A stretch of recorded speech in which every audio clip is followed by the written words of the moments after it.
So, what happens when you have one part Ghost in the Shell, or like the episodic parts of Ghost in the Shell, one part Psychopaths, and one part Tokyo Ghoul?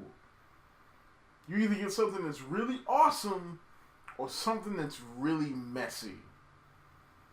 That is pretty much Be the Beginning in a nutshell.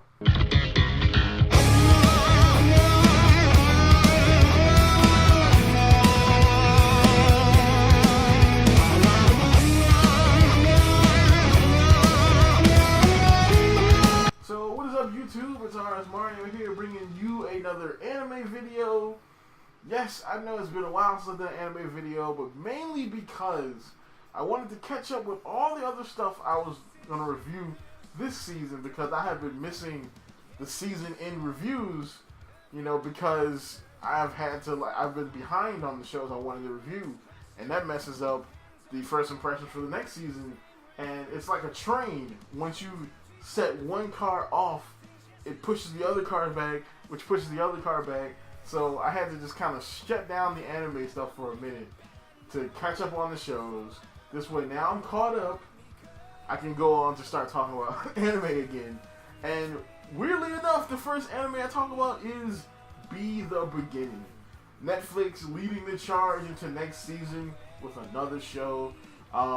Technically, it's now a winter show because 2/3 of winter is over already, and it's really too early to be a spring show, so I guess it's an in-between season show. But yeah, it's definitely interesting though. That actually kind of feels like how I feel about the show. So the show follows a main character by the name of Coco. He is a young man. Of course, he's the protagonist because someone with different color eyes, one eye is different color than the other, is either the protagonist or the villain.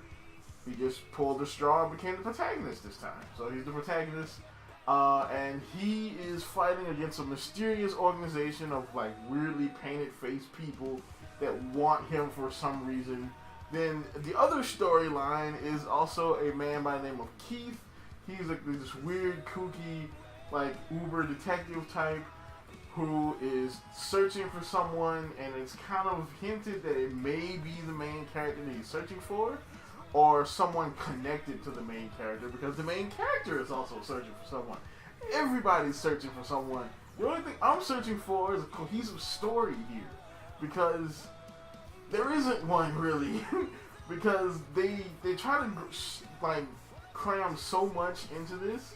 I've only gone 3 episodes in, because maybe it straightens out soon, or someone dies and so we don't have to tell their story anymore. But it crams so much so quickly.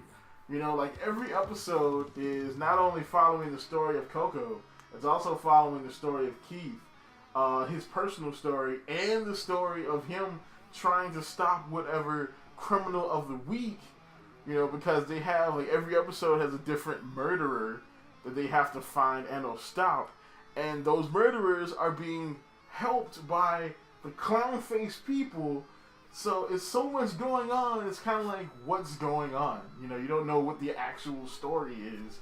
I think I'm going to go ahead and try to continue watching the show. Because the show is interesting. Like, the animation's good, the fights are good. Like, the last episode I saw, episode 3, there was a fight scene in this, like, fountain place, and it had, like, ankle-high water. And it kind of reminded me of the fight scene from the first movie in Ghost in the Shell, just not as cool.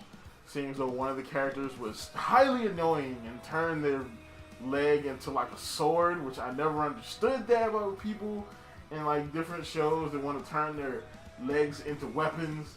Like, I understood, like, Ed from Full Metal turning his automail arm into a blade, because he still has, it kind of works. But turning your leg into a sword, I can't put my leg up that high. But turning your leg into a sword is just weird.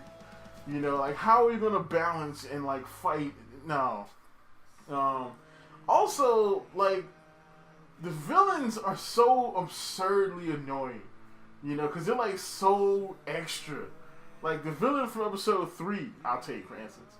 Just imagine this. He's like a dude in a dress, skateboarding down a mountain, throwing knives and grenades, at the main character, and he's like, the whole time he's spouting this